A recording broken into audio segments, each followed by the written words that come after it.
What do you think of my tie-dye? I think it looks pretty good. Yeah? Yeah, solid. Fancy schmancy. Rocking the tie, man. Cool. Docking the rye. Rocking the tie. There are two types of people in this world. People who wear ties and people who wear tie. Dye. Fact. Yeah. Don't they feel like distinctions? They do. Yeah. Yeah. In fact, because the tie died. Because the tie died. The tie died. When the tie dies, you become someone who wears tie-dye. Exactly. Because now you're free. Your soul has been recovered because you've been in the astral plane and you've jumped through the hole in the sand and you've realized the real true meaning to life is ornamentally colored t-shirts.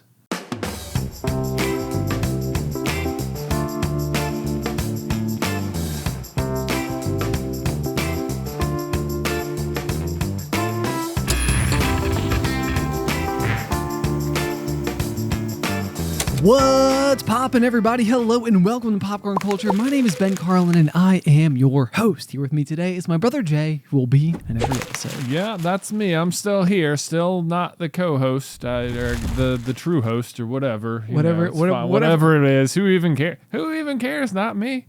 Not me.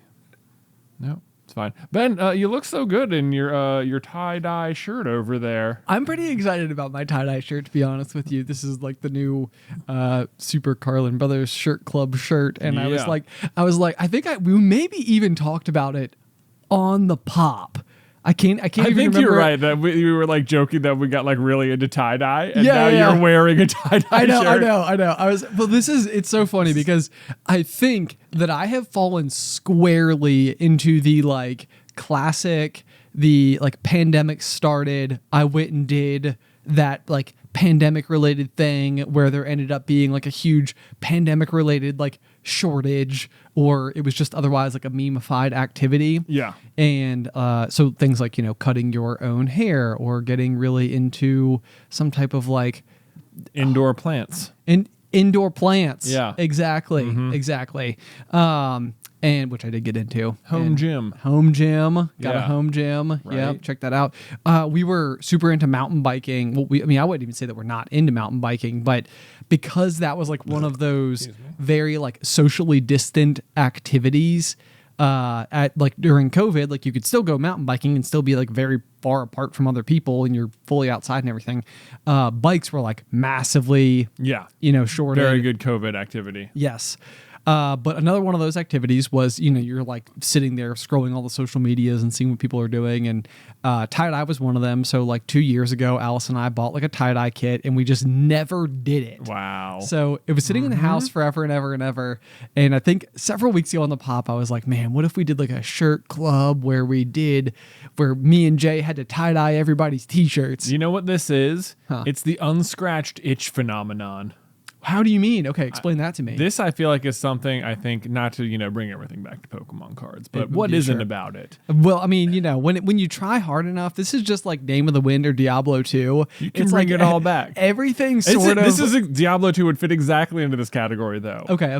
This is what I'm going to call the unscratched itch phenomenon, and it is something that when you first experience it, you absolutely love it, and yet, because of circumstance or like parental control or access to the resource or whatever, you simply cannot experience it to the fullest the way you want to in the moment. And as such, eventually it is forced to like fade out of like eventually your season of life will move past it, and yet the itch for the thing will remain, and the longer it goes unscratched, the more furious it shall eventually like come back to not necessarily bite you, but the more passion you will return to it with at some point. This is really good. This is really good. Yeah. I totally buy into this phenomenon. Yeah. I 100% think you're right. So for you, I go back to us as kids getting into Pokemon cards, which I largely associate. We've talked before about how you and I both had like a genetic condition where our chest was like sort of like concave, and we had to have like a bar surgery that like sort of was kind of like braces for your chest that like pushed it out. I've got the bar here at the office. Yeah, it's here just in case somebody ever wants to like go and look at it. It's in a biohazard bag. It is, and I feel like it sat on like our center island for a really long time because nobody really wanted to move it, even though it's absolutely like sterilized. Yeah, like absolutely, they just like take it out of my chest and just like, here you go. Right, here's probably more sterile than most things. Exactly. Yeah. just a nice solid little piece of metal bar there. Anyway, yeah. So I associate us getting into Pokemon cards with you being in the hospital for this surgery. I can't remember if like one of your friends possibly bought you like a starter deck as like a get well soon gift or something. Do you have any recollection of that being the case at all? No, I do not. Okay, not in particular. So it's possible it is. This is what I remember about us getting into Pokemon cards. And the thing is that like as a kid, especially like, I mean, this is just true about me to the day. I literally have like treasure sitting next to me where I sit right now in the form of small little silver ingots. You know, for your listening pleasure. Oh, so nice. I know. It's good quality noise. But anyway, the idea of like rarity and the holographics and all the, like the collectability of the Pokemon cards stood out to me in such a huge way. And now as adults, we've gone through like all these different ways of like kind of getting super into it. We've probably bought like thousands of cards over the past several years. For sure. Like a lot. But as kids, it was definitely one of those where like you would go to the store, they were super collected at the time. So half the time just simply finding them at the store was an uphill battle. Right. But then from there, it was like $5 per pack, and like mom and dad, they had the three of us. And so they were like, under most circumstances, I wouldn't even say that they were okay with buying us any, let alone more than one pack per kid. Right. And so, like the ability to pull like substantial rares of any kind or whatever. I mean, it was so limited and to no fault of our parents, of course. Yeah, I mean, like this is not like a complaint about our childhood, but I completely get where you're coming from. It's like, I remember this one day, there was a store called Books A Million here in Roanoke. Yeah. And I don't know if you remember this, but their display case for their Pokemon cards was like up at a counter, and it was like a display case that like rotated like inside of a glass window, and it was just like lined with fresh Pokemon booster packs. Just sealed packs. And it was just like, wow. Like, what if I could buy like 10 of those? Yeah. Like, I mean, that would be like the best day ever. Which of course I never could. So basically as a kid, we were limited in how many of those we could buy. Yeah, for sure. Now as an adult, it's like almost come back with interest. And this is exactly what I'm saying. Like the seed for collecting them and then even probably more for like me than a lot of kids was like to also like play the game with them was planted so long ago, and it was just like there was some attention being paid to it. But you're right, like at best you could expect to get like a single pack maybe once a week. Right. Right. And so that was where it was, and now we've really come. And then like it almost made it not necessarily like worse or anything, but like when I got to like high school age or something, I played a lot of Yu-Gi-Oh. Okay. Yep. But I had the exact same problem. Right. Like in terms of at least getting the cards. Like I had like, $5 to go play in a tournament or something on the weekend, but that's going to buy you otherwise like one pack, which just doesn't make like a tremendous difference. And so like so much of the way I had to collect things was simply by trading with other people or else placing well at the tournaments and just claiming the prizes, which were packs. Right. But like even then I remember like it may have been the case that you like won a tournament and you got like 6 packs. And I like as like an observer of this, I was like, that's so many packs. I think you got 10. You got 10. Okay. Yeah. But I mean like, that's no, that was a lot. Yeah, it feels like so many. It feels like an ungodly amount, unattainable amount. Exactly. That's what it felt like. and yet.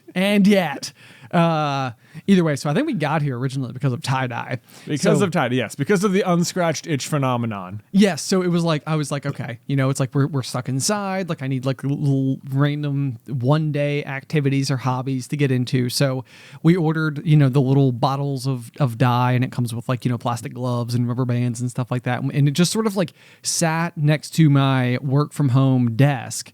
And it was just like, Alice would get home and it'd be like, hey, like, should we do this? And it's like, I don't know. Like we have to like get it all set up. It might be messy. There were always like reasons just to not do it. Right. And so it just sat there and sat there and sat there.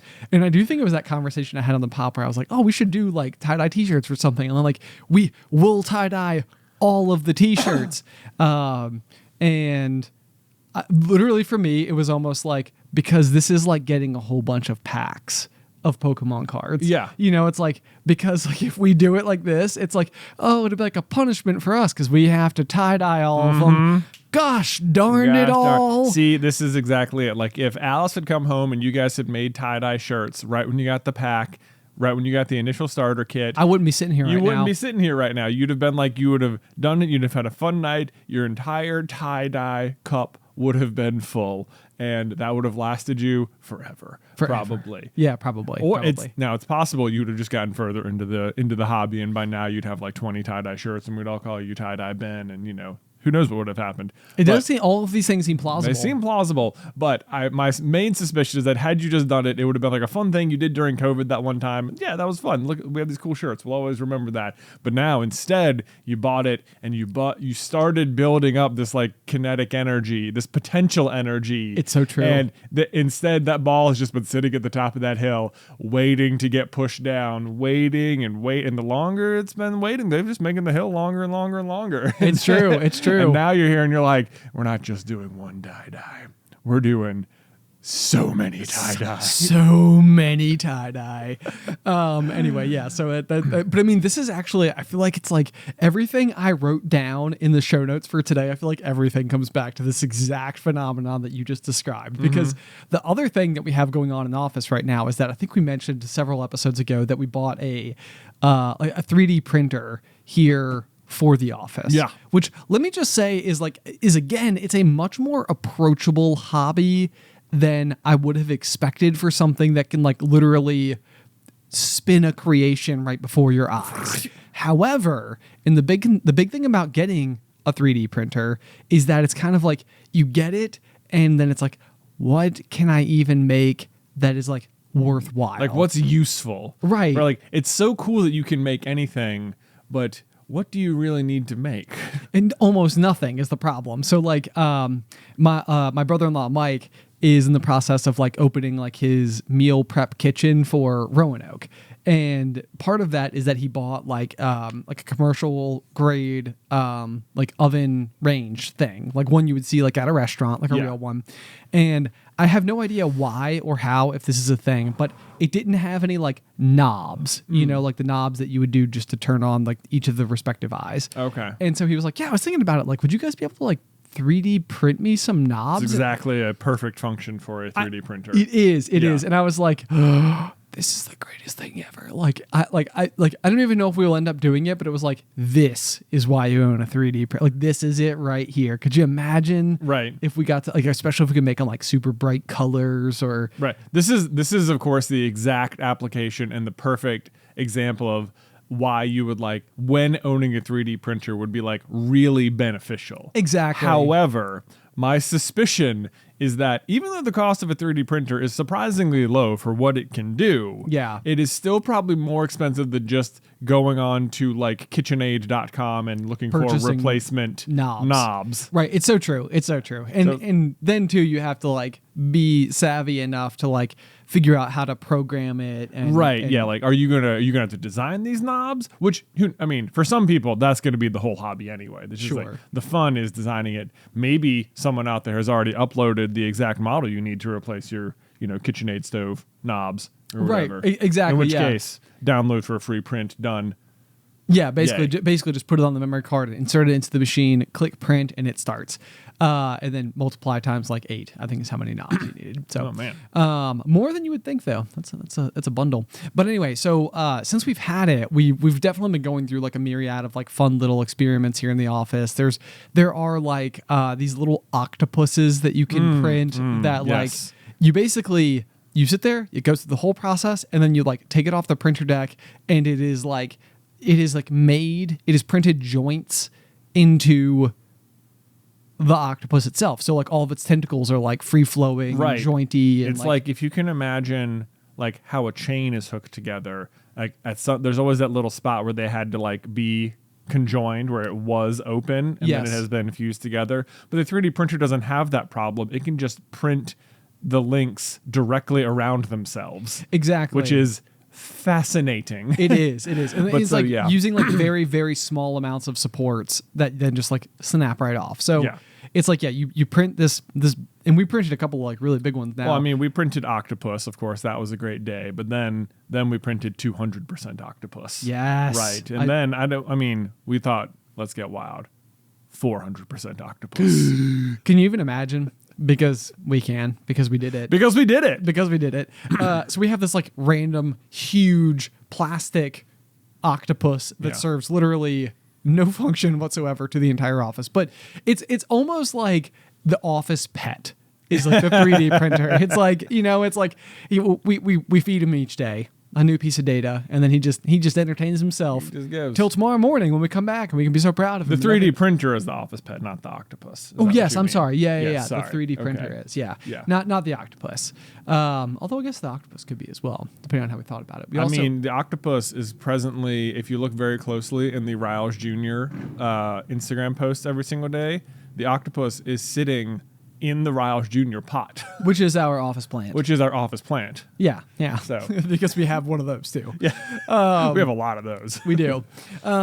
Anyway, all of this to say though is that like I feel like it's been this quest to figure out like, okay, how are we going to actually put owning a 3D printer to like proper use? Yeah, right. And so one of the things that I stumbled across was a full-blown like wearable Lightyear suit following the movie Lightyear, Pixar's latest. Yep. And I was like, oh, this is cool. Like, this is really cool. So I had to pay for this design, which I just did on Etsy, which was really cool that I was like, man, somebody went through and like did this. And now I can like support them and I'm so stoked about it.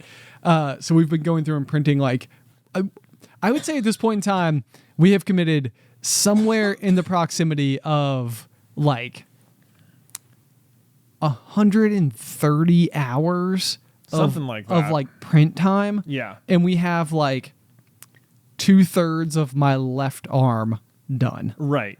It's wild. Yeah. It's It's like a real project you have to embark upon. Like, but it is also it is so satisfying in some ways because like the prints, like printing a single object, depending on what it is, like some things you might have done in like 3 hours. Some things might be closer to like 72 hours. Exactly. But so what's fun about that is that like you can be sitting in the office on like Friday afternoon and press print. And then it's just like, you're not in the office.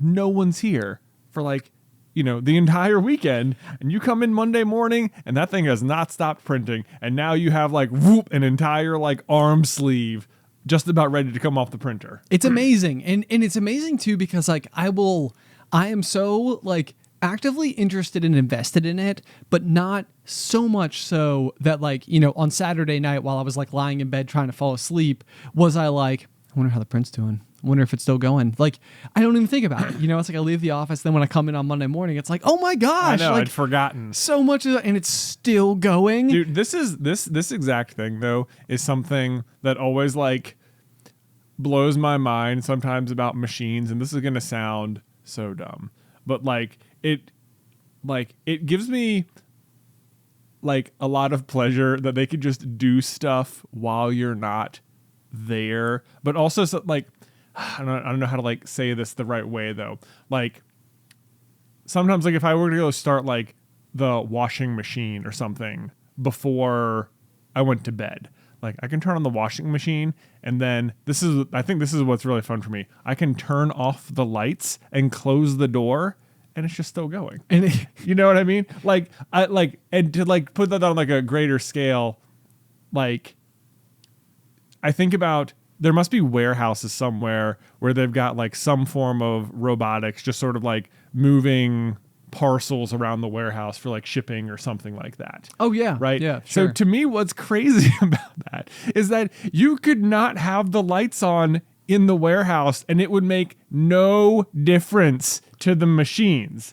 Like they're just programmed to go on the path, and whether or not you have, like, if you have the lights on, you can see what they're doing, but they don't need the lights. And it's like It did not even occur to me until you just said this, though, that like this is so true that like if you were to have come into our office at 3:00 in the morning on Saturday, what you would have found is just in the same way as it is right now as we're talking, you would have our 3D printer just like tirelessly working through the night. Right. Like imagine if you will, just like, I don't know, like a beer bottling plant or something, right? Like it's just going in there. Like I don't know if you need workers on the assembly line, like doing specific tasks. Maybe you do, but assuming that you don't, whatever sort of automated thing, you just have a big room where your machine does its thing. You could just turn it on, and like it's crazy. I don't know why not needing the lights on is like very cool to me. It's just like the machine's just running, like it regardless, because it doesn't care. It doesn't need you. You know? No, it's true. It's true. Like you could have like. If you had a world where cars are like automated or whatever, like right now, if you go driving down the highway at like 4 a.m, like there's nobody there, right? But if the entire world is populated by self-driving cars or something, like I bet there's cars everywhere all the time. You know, I guess maybe people don't need to be places in the morning, but you could, but you'd be so much easier to travel that way, because then you don't necessarily need to be awake in the car. It would, maybe that is the biggest thing, that I think would change so much about like automated vehicles like this, like robotic cars, is that like one of my all-time favorite places to go is Addison, Vermont, which is where like my daughter Addison gets her name. Yeah. And I would say that the only thing about it at all that I don't like is the fact that it is 12 hours away. Yep. So it's like, you know, no matter what, you have to commit 12 waking hours to getting there. Right. You know, but like if it were the case that it was like a Friday evening and it was like, okay, it's like 7:00, you know, I can't wait to go fishing in the morning in Vermont. It's like, because I'm about to go hop into my automated car, which will drive me through the night. Yeah. You know, it's like I'll go hop in it, you know, I'll watch movies for a couple of hours or whatever, and then fall asleep and then wake up at 7 a.m. and, you know, the car's pulling up to the cabin and it's just like, hey, perfect. This is great. Now, you know, I'll go and I'll spend the weekend up here, whatever, you know, Sunday at 7 p.m. I'll hop back in the car and like nighttime travel becomes so much more luxurious if you could just sleep in the car. It's okay. And here's the other thing too, is that it's like, if you had this, like, I wonder what it would do to the idea of like first class flights, because this is like one of those like worldly dreams of mine, almost quite literally, is to be on like a long haul flight, like a flight that legit takes, you know, 10 plus hours. Yeah. Where you can actually like have one of the little cockpit, you know, pod things where there's like a bed that folds down and you can like fall asleep and travel through the night just while you're literally having yourself a solid night of sleep. Yeah. It's so unattainably expensive to fly this way. Right. It's like, you know, a standard flight, like one of the ones that Alice and I have been looking at, because we had booked a trip before the pandemic that we never got to go on, that has been booked all this while, is to South Africa. Mm-hmm. So flights to South Africa might be in the range of like nearly, let's call it maybe like almost $1,000, but not quite, from the United States. Meanwhile, if you wanted to fly first class, it is like $12,000 per ticket. It's right. I mean, it's like, you know, it's like, that's like a car or something. Like there's so much that it's such a like unattainable level of expensive that it's like, I could never do that, you know? But then what happens if all of a sudden, like like self-driving cars, this is just like, they don't need to be even oriented the way that we're so used to cars being oriented. They could just be like little apartments. Right. Yeah. Like, you know? it's like, everyone just sort of have like a little, very mini tour bus kind of situation. Right. Like with like bunk beds. Right. Yeah. Yeah. I don't know. I'd like to think so. I feel like it would be so much fun. I don't know if there's like added risk of being like, is it any more or less? And I'm asking this more like as an actual, just like up in the air question, because I don't really know. Like, is it any more like, you're not seat belted in, I assume, in a first class flight if you're sleeping on one of these pods? Like, do you need to be I don't know. seat belted? It's certainly there would need to be lots of safety, and it feels like the kind of automated car travel that we are discussing is probably like several layers into. Right. Yeah. Right. Like And- like it feels like at first it's just like cars as we know them right now, but also they can drive themselves. Okay, but so my question would ultimately become though, do you think that self-driving cars, for one, do you own the self-driving car? Oh, right. I don't know. Or is it just the case that like they're just constant, in the same way that if I needed to grab an Uber from where we sit right now to run to the airport, I could pull up an Uber, and there are people who are currently drivers for the service, and they are either somewhat nearby or finishing a different trip, and they can see mine pop up, and they can be like, yes, I will take you. And like, then that person redirects and comes to me. It's like, would it just be the case that there's like a place where cars go to just like wait for being called? But then also like, who maintains or like cleans that car? Because it feels like that would be like another potential issue. Yeah. Is that like, it could be the case that you still want your own, because it could be like configured the way you want. You could have like your bedding, if you will. Sure. I think probably it's probably both sort of exist. Right. But so my question was going to be though, is that like, I almost wonder if this scenario, like the ultimate dream pod type of overnight automatic, self-driving car, whatever, would it just become as expensive as a first class flight?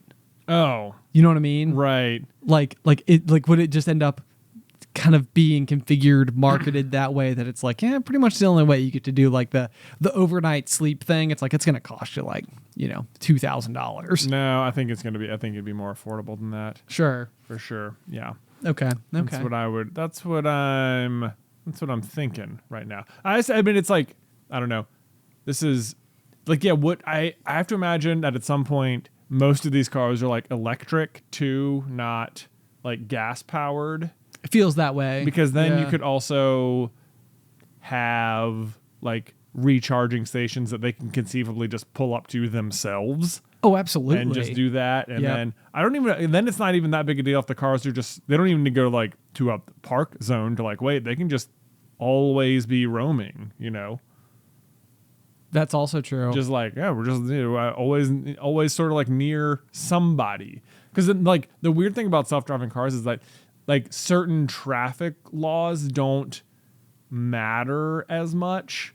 Like one, you can probably increase the speed limit more By a because lot, yeah. Yeah, there's less crashes. You probably also maybe don't even need things like stop signs or traffic lights, right? Because they can all talk to each other in a way that they can all always be moving all the time.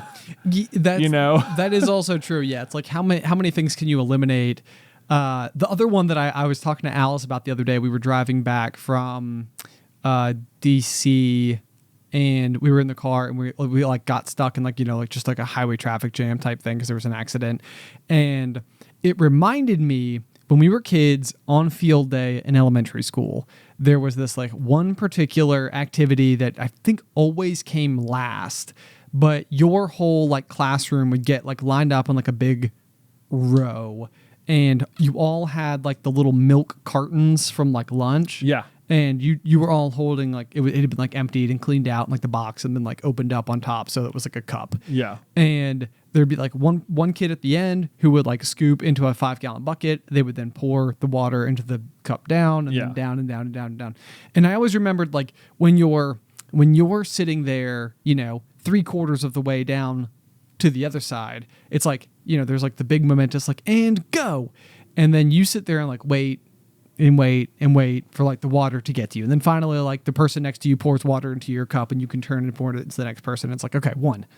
And then it's kind of like, it hasn't quite gotten a full head of speed yet. So maybe it's like another 30 seconds before the next one. And then two. And then by the end of it, you're literally like turning as fast as you can back and forth. Right. Like water, water, water, water. I always feel like this is exactly what happens in traffic jams, where it's almost like every single car is stopped. And then the first car starts slowly moving forward, at which point in time there's a small amount of delay before the second car starts slowly moving forward and getting back up to speed. Yeah, you like inchworm forward. You inchworm forward. Yeah, like everybody is sort of like reacting. But then like imagine, if you will, if there's a line of, 700 cars and then all of a sudden it's sort of like, all right, now the obstacle is gone. And it's like 3, 2, 1, and they all move at exactly the same time. Right. Think about how much time savings happen. Yeah, it's a lot. By the vehicle being able to move much more like a train than Right. Yeah, but much more like a train, but much more efficiently than a train. Yeah, with way more like maneuverability in places it can reach. Exactly. It's also on the other side. There's probably like way less accidents, I guess, in a real perfect world than human drivers. Okay, I've thought about this a lot too, and this is like a really odd one because same thing. There's like that thought of, how great would it be just to be able to again, basically go hop in my tour van / Yeah. pod car thing. Now this is pod racing. Had to say it.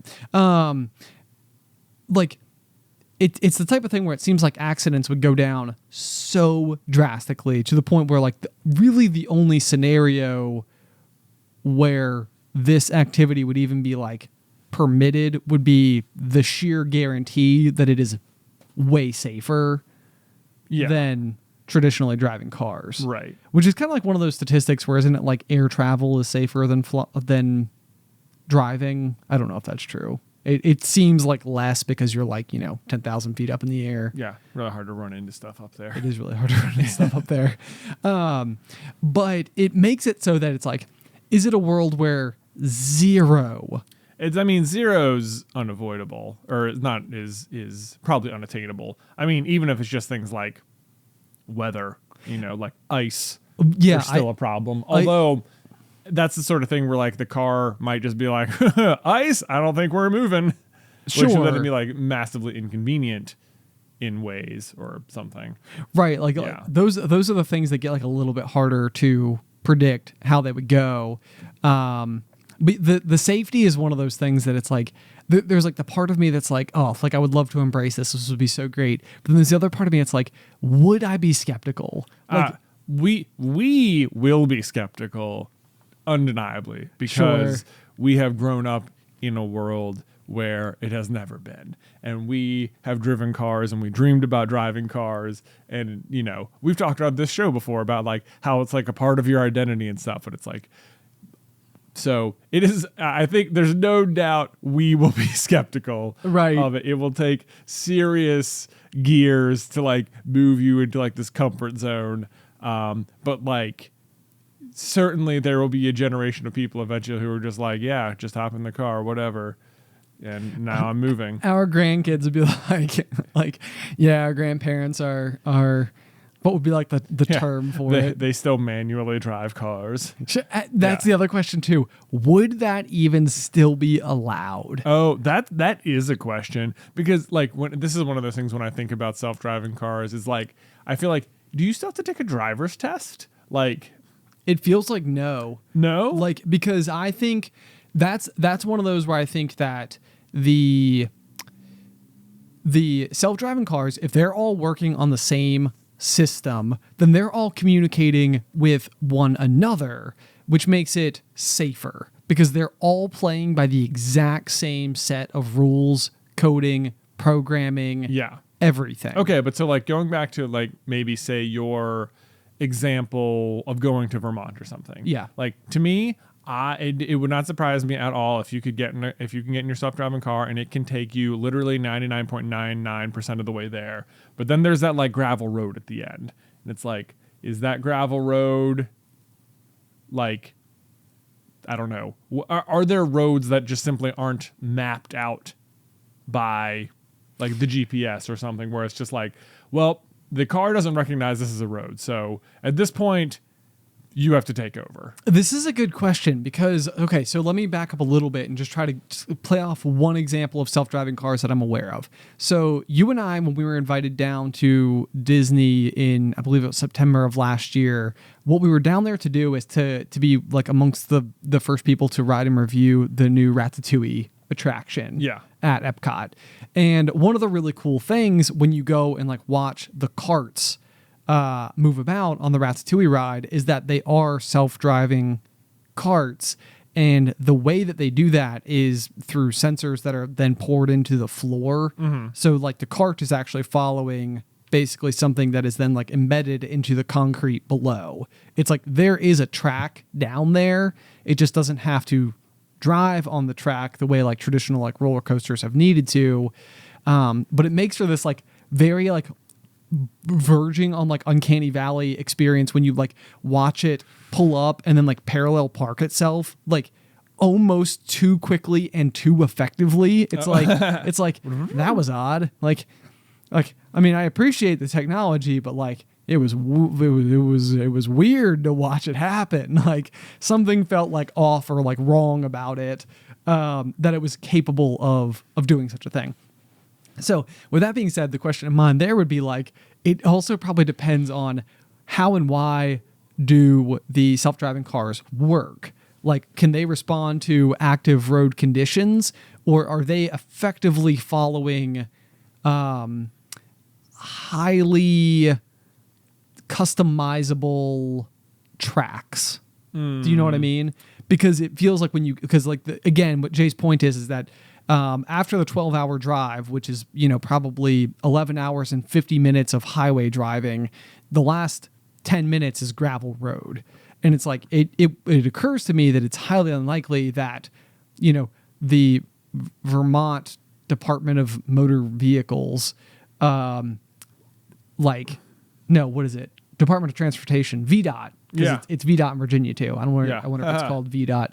It's always weird when you go to a different state and you see it's called like Pennsylvania PennDOT, or something. What an odd thing. VDOT just rolls off the tongue.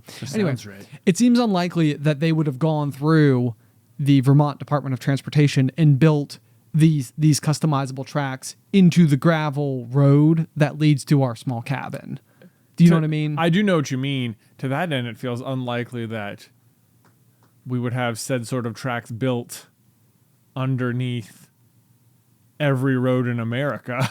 Right. Well, I mean, and that is the upheaval that we're talking about here, though. Yeah. Like, is that, it's probably not that we don't have technology that could be good enough. And maybe like even the Ratatouille ride is case in point. It's like, we can do it. Right. The problem is the existing infrastructure. Right. The problem is that we already built it a different way. Right. And now, in order to undo that, it's not like we get to go and just build something new. It's like you have to undo what you previously built, which inconveniences everybody. I don't think it would work that way, though. I think it'd be mostly just working on like GPS, and it could respond actively to stuff around it. And I mean, So if that's the case, it seems then like your dirt roads just work better. Okay. Yeah. Maybe. Hopefully. Probably. Yep. Otherwise, it'd be like a huge bummer if you had like a long gravel driveway at your house. It's like, sorry, I can't drive through the gravel driveway because I don't know those. Like, I don't speak gravel driveway, so everybody just has to get like dropped off. It's way more convenient until you have a gravel driveway that's like 3 miles long. Okay. So like imagine though, like where we went for your bachelor party, which was just this sort of cabin way up in the woods. Yeah. In like West Virginia. Like, to me, it does not seem like that road really exists on a map. No, it's just like, for the most part, it is like a service road built through the woods for the purpose of getting to this cabin. There is a metal gate in front of it. It is like an unsafe road either way. So you're basically asking, because you're back in camp, the probability you might need to physically be able to drive the car. Right. And so it's like, I feel like the steering wheel is probably like, you don't even see it most of the time. It exists in the same way that like your spare tire exists in your car, right now. Chances are you don't need it that often. Right. But like if you need to, you can push this button and the steering wheel can be made available. You know what it makes me think of? Okay, so on the new Nintendo Switch, you have the Joy-Cons. Yeah. But like every application of the Joy-Cons that I've ever had, because in case you're unfamiliar, your controller is literally two different like wireless pieces, two different wireless remotes. Yeah. And so what we typically do is we bought like a plastic like controller shaped thing that you slide both of those into. And then for all intents and purposes, it's no different from like a PlayStation controller or an Xbox controller or anything else. It feels like one piece. But you can also take one of those Joy-Cons out and program it and play on like just half of the controller, and then you end up with this like itty bitty little like handheld controller. Right. I almost wonder if the steering wheel would be like that. Right. It's kind of like this tiny little like, yeah, you can like maneuver it and turn it, in a pinch, but like it's not nearly as like robust as what we know today as like a steering wheel and like, like driver's seat. Wouldn't and all that seem like a little backwards though, that the technology advances so far that the steering wheel goes backwards? It does. It seems odd, but it's like it would be so much less of a priority to the overall functionality of the vehicle. Right. Which, as far as I'd be concerned, like almost becomes so much more like a small, like a tiny home almost, like it wouldn't even be strange to me if like there was a greater likelihood of having like a bathroom in this thing. I can see it. Instead of see it. Right? Mm-hmm. Because then you wouldn't really like need to do rest stops or anything in the same capacity. It's just so much more like you're on a train or a plane. Right. It's like it's a longer trip. You're expecting to stay inside of it. Chances are it's solar and electric powered at the same time. So it's like, hopefully it can just make the whole haul without needing to stop. And you're probably traveling, like you were saying before, at 150 miles an hour. Yeah, you can go way faster. Right. Because no one's going to run into each other because everyone's 3 car lengths apart. Exactly. Or whatever, the appropriate, Man. Yeah. But so all this though also brings to mind a very huge question about like how far even along as like civilization are we even at? Like you can go through history and see the way that like empires like rise and fall and how population centers like almost always exist near like a body of water that can be used for like processing trade. It's like it's like everything is built alongside of a river or on a coast or something like that. Like there are reasons why all of our population centers are where they are. And then as like industry has developed, you can take something like New York City, for example, and be like, okay, well, like now in order to conduct business, you have to be in the place where business happens, and business happens here. Right. Like physically, geographically here. Right. Like I can see you in person to do the business because everyone's here. Right. And because we're here, more people came here. And because more people came here, we can do business with them. Yeah. Yeah. And then more people came. Yeah, exactly. And then, by way of things like the internet, and then I would say possibly more influential than even the internet was, what was again the pandemic, where all of a sudden everybody was forced to work from home. And you have this big development where it's kind of like, do we still need cities? Like is that need still there? But then I think you could even take it one step further with this like it's like self-driving car question and be like, what does that do to the like geophysical landscape of where we exist as humans? Mm-hmm. Because there's like even less need to be near stuff. Like as it is right now, most of the people who work out of New York City, the fact that they are in proximity to like a potential like, air quotes trade route or something like that,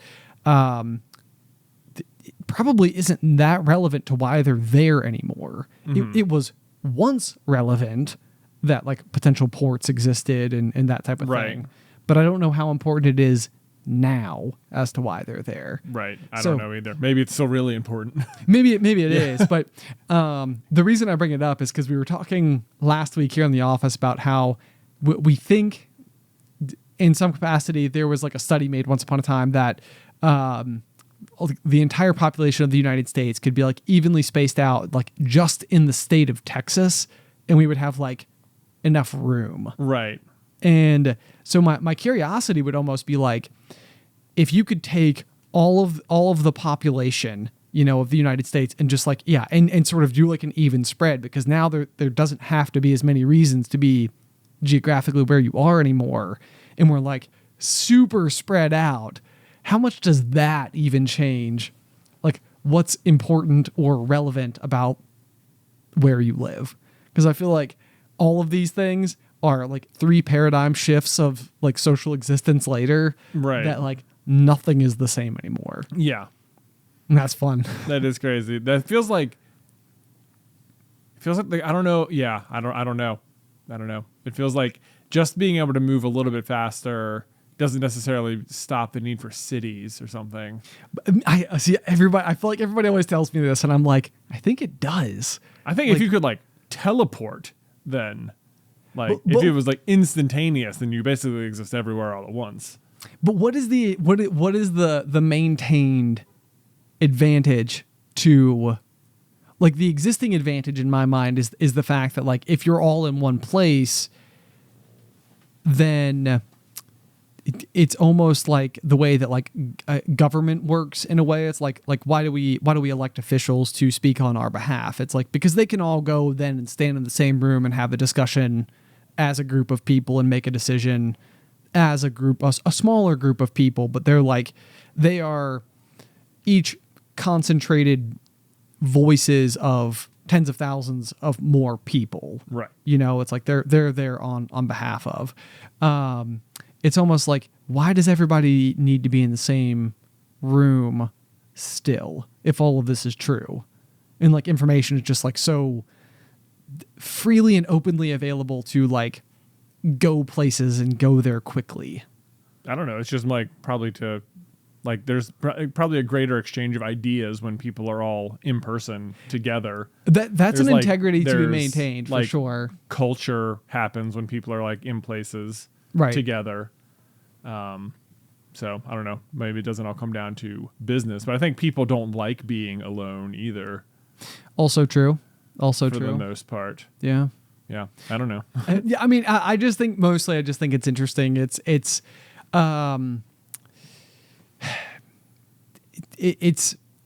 reminds me, if you've ever seen those like little infographics that sort of show like which was the most popular internet browser starting in like 1998, and it'll show like at the very top of it was like AOL. AOL. Yeah, and it's like, okay, like, man, they were like, like the king until like 2003 when Internet Explorer came out. You can like watch Internet Explorer like find its way to the top. And like now it's super prominent. And then like Mozilla Firefox like finds its way in. It's like, boom, like now Mozilla is the big one. And like Google Chrome climbs the ranks or whatever. It's like you can watch these like even like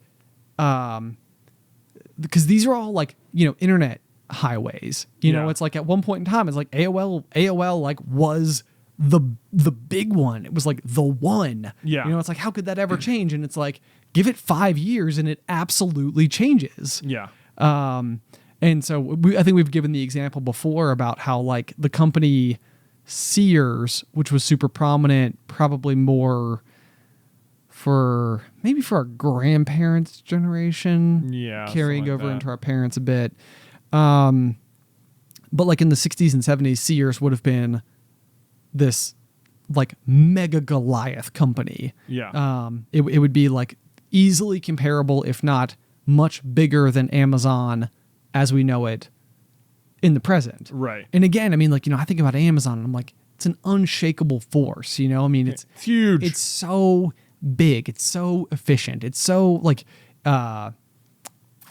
it's everywhere. Yeah. It's pervasive. Yeah. And it's like, but fast forward 50 years, will it still be? Right. It's like, I'm sure it'll still be around for sure. But yeah, you're right. It's like, who knows? Because like, what's if Amazon, if the next thing in like shipping is like drone delivery or something. Sure. Like just as an example, it's like, sure, maybe Amazon can try and get into drones, but if some other company just starts and all they do is drones, then they don't have to worry about all the existing infrastructure that Amazon currently has to worry about. They can just focus on just drones. Exactly. And then, because of that, then they are able to expand faster or something. How nimble can you be? How nimble can you be? I mean, in the air, that sounds like a terrible world where drones are just zipping around everywhere. And It does. Really loud. It does seem loud. Yeah. I mean, but who's to say? Maybe they'll just be really quiet. They'll figure that out. I don't know. Right. Who knows? Can you imagine that? Like right now, it would seem like terrible to see drones everywhere, but it's like, 50 years from now, it's just gonna be like, man, can you imagine someone had to like physically manually drive a truck to your house and put it in a box, and you had to walk to that box and take the box? Oh, I know. Yeah. I mean, it's I almost wonder, okay, so again, to use the Sears example, it's like they were really famous for having a catalog. Like the Sears catalog would get delivered on your doorstep, then you could call like a number or send in like a thing, and then that's how you'd purchase your chip and dip, which is what I always think of. The chip and dip. The chip and dip from Mad Men. From Mad Men. That he can't return. He can't return it. But it makes me wonder if there would have been like conversations about like, oh my gosh, can you imagine if you just had to like, if like people eventually just carried these Sears catalogs with them in their pocket wherever they went. And it's like, it's not the same because a catalog is like a physically large object. Yeah. But like that is what carrying around like the Amazon app on your phone kind of is. Right. Yeah. It's like, I can order dog food while I'm out to dinner. And a giant inflatable. A giant inflatable what? I don't know, just anything apparently. Oh yeah, that's true too. Yeah, that's true too. I mean, basically any huge inflatable that you choose. Which speaking of, I do have a giant inflatable rubber duck at my house that I'm like very eager to pull behind the boat. Wow. At some point in time. That sounds fun. I know. We can segue away from this like deep-seated conversation. I know. We've been talking about the future of self-driving cars for like the entire episode. Well, I mean... See, people are going to listen to this podcast and be like, these guys had no idea what they were talking about. They were so wrong. Do you mean people are going to say that this Friday when this episode comes out? Or do you mean... No, in like 50 years. In 50 years. Or people will definitely still be listening to podcasts. Especially this one. Especially this one. Especially episode 134 of Popcorn Culture. Right. No, dude, this has been as time has gone on, it has been like one of my favorite things. Here's my pitch to you. Okay. Yeah. Okay. Let's assume that 30 years from now we are not still doing this, right? So we're not making the pop. We're not making the pop. So I'm 62. Wow. And you'd be 64. Yeah, I guess so. Look at you getting ready to take retirement. Boy, hopefully I would have taken it before then. I don't know. Pure envy. Envy. Okay. Anyway, not the point though. But like, let me pitch to you a podcast that we start in our 60s. Oh gosh. Which is recapping all of the episodes we recorded of this podcast now. Really what I've been doing this entire time, it's an elaborate scheme so that years from now, you and I can literally be like, okay, our 30-year-old selves, let's go back. Let's see how we did. Let's see how Yeah. So everybody at home would listen to episode 1 of The Pop, and then we would have an answer episode that we then record. Yeah, like we talked about this. How did that age? How are we doing now? And man, we talked a lot about social media back then. I know. And we'd be like, oh man, the audio quality on these was the worst. Yeah. Or maybe it'll be better. Maybe in the future it'll be like my present washing machine and terrible. Oh man. Yeah. Maybe we'll be recording then and we'll be like, they sure don't make microphones like they used to. They don't make microphones. These floating microphones are the worst. Floating microphones. Oh man. It's funny that we said Shure microphones because that's the actual brand. Oh god, that is the brand that we have. Yeah. Anyway, so yeah, I was going to transition away though because this past weekend I did take my my boat out for the first time. How many years old is it? It was born in 1975. Older than me. 25, carry the 2, 47 years old. Wow, it's an old boat. It's an old boat. It's an old boat. We'll the have to Glastron. We'll have to have a 50th birthday for it. We should. Right? Wouldn't that be fun? That'd be a fun boat party. It would be a fun boat party. Yeah. Maybe at CastleCon we'll run the 50-year-old boat through the moat. You can come take a ride on the Glastron. The boat moat. The boat moat. Yeah. Yes, yeah. The boat that's so loud. Anyway, but yeah, so I have a giant inflatable rubber duck that I have been dying to pull behind it. Mm-hmm. And so I really need you to volunteer Luke to come out and give it a whirl. Yeah. Okay. You know, I need someone who's willing to ride the inflatable duck. The inflatable duck. Yeah. And then also, if by chance you're just at the store and you happen to stumble across like a 14-foot giant inflatable cup. Oh, and or possibly a huge ramp. A huge ramp, then we could get that duck into that cup. Because here's what I'm thinking. Yeah. We try. We do it. I mean, we need to be able to land the duck into its rightful place. Yeah, for sure. Yeah, that duck needs to be airborne for at least a moment and then land inside of what can only be called a cup. What can only be called a cup. Right. Yeah. Yeah. Where do you find such a big cup? Where do you find such a big cup, man? I mean, I don't know. You need a big cup. You would need a really big cup. Are not all man-made lakes just some kind of cup? That's a good point. You know? They're just land cups. They're just land cups, exactly. Terrain, terra. Land cups in which real ducks already land because they know where they go. Wow, it's all coming together. Mm-hmm. Would you consider a river a cup? Would you consider a river a cup? You know, like a lake. It's kind of like a leaky cup. Or it's more like a faucet. Maybe the river's a straw. The river's a straw? Yeah, that feeds into the cup, which is the lake. Which is... And or ocean. The ocean is like sucking the straw. It's just like... Yeah. I've always thought as the river as sort of like being propelled by gravity, not being sucked by the ocean. Well, you know, there's two ways to look at everything. Yep. Not sold on this one. No, not that one. That's okay. That's okay. Where was I going with this, though? Oh, you know, it's actually interesting because one of the other details that I had on here was what truly makes you enjoy a thing. And earlier in this episode, you brought up the sentiment of like the itch scratching. Yeah. How did you describe it? I feel like you had a better way to say it. The unscratched itch phenomenon. The unscratched itch phenomenon. Exactly. Okay. So I've thought a lot about this lately because I was out on the boat with Dad this past weekend, and there were a couple of things that really stood out to me that I think have fallen into the category of the unscratched itch phenomenon.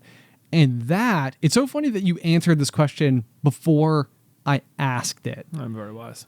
I know. You are very wise. I know. I know. That was like a Lokiism where I am smart. I know. Okay. It's because Mobius is Loki. Mobius is Loki.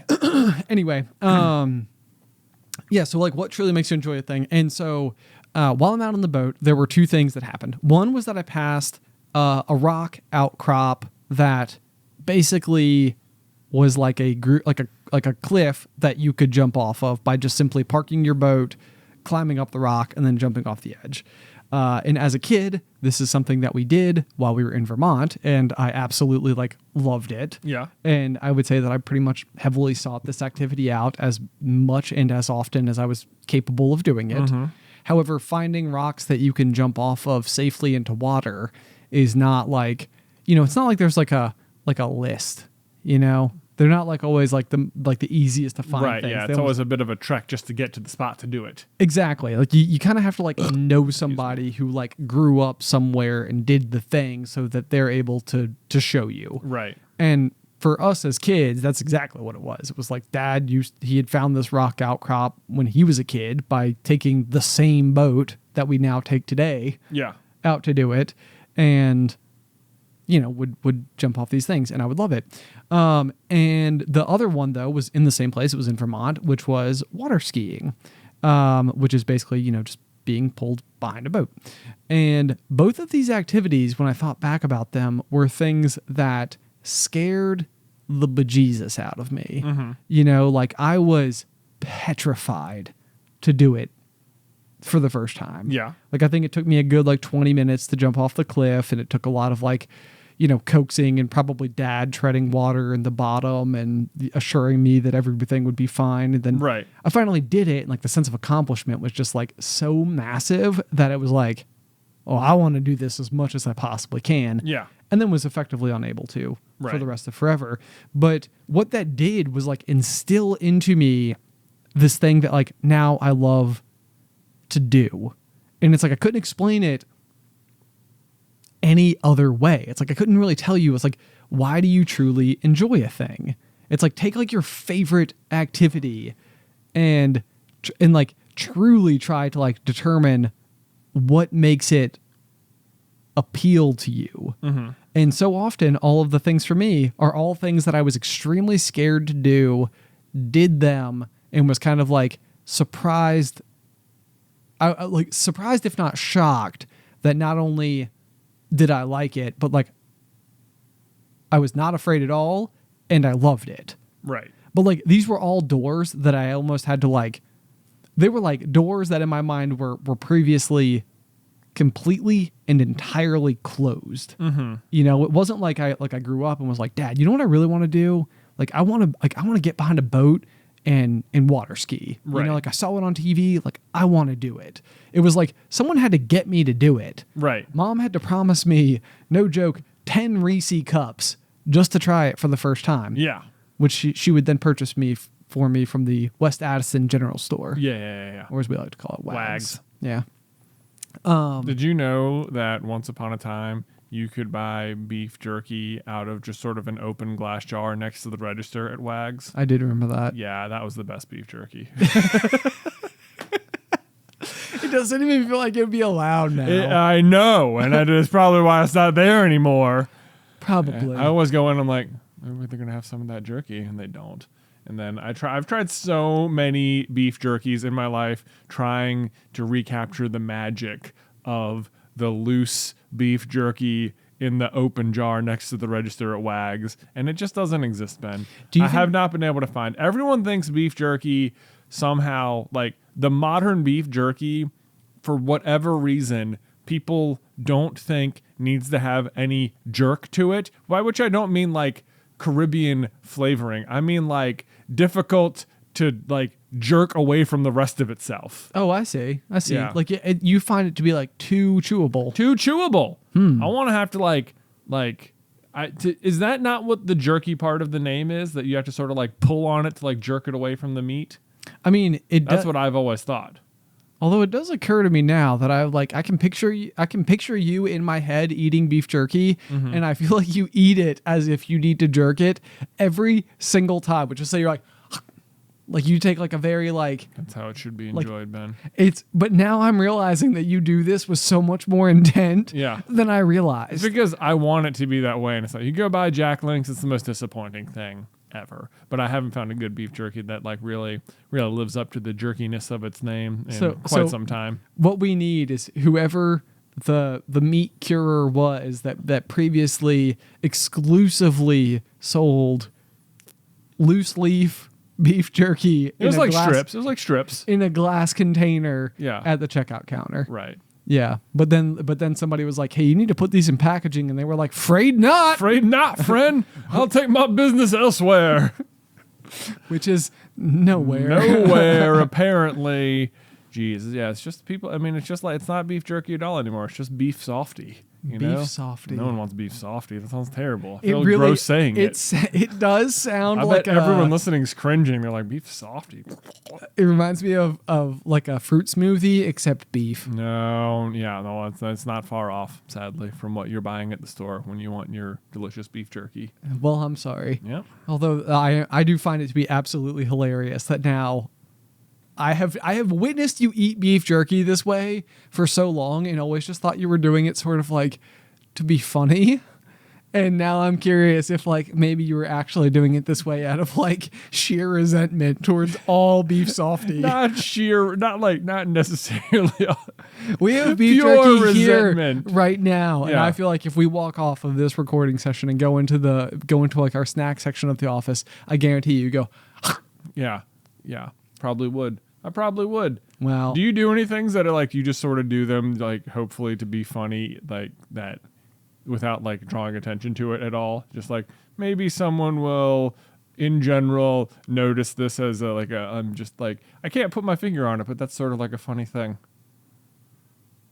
I'd have to think about I it. have to think about it. I feel like the way you phrase that made me think like I do actually do that a lot though.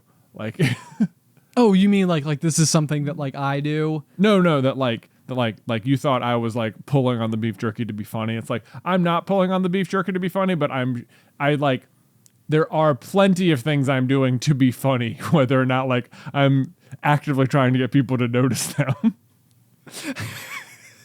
And, I'm not gonna have any examples for you now, but it's like you said that I was like, I do that. I know I do that. So you're trying to be funny to like not audience, like to audience. I'm like in my mind, someone will notice it and completely get the joke, but. So I wonder if like you're just constantly casting this like humor net, and it's like maybe if you pick up on it, all the better because you think it's hilarious, and if you don't pick up on it, then it's just kind of like whatever. Yeah, that's exactly like it. no harm, no foul. Exactly, you're exactly right. Yes. Man, I don't know. So the only thing I can think of is that I used to call it a slice of gum, which Yeah. what I think was one of those things that at one point in time I was like, it's not a bad way to describe a stick of gum. Yeah. Arguably a better way. To describe Arguably, it. certainly somewhere in complete darkness, a machine sliced that piece of gum.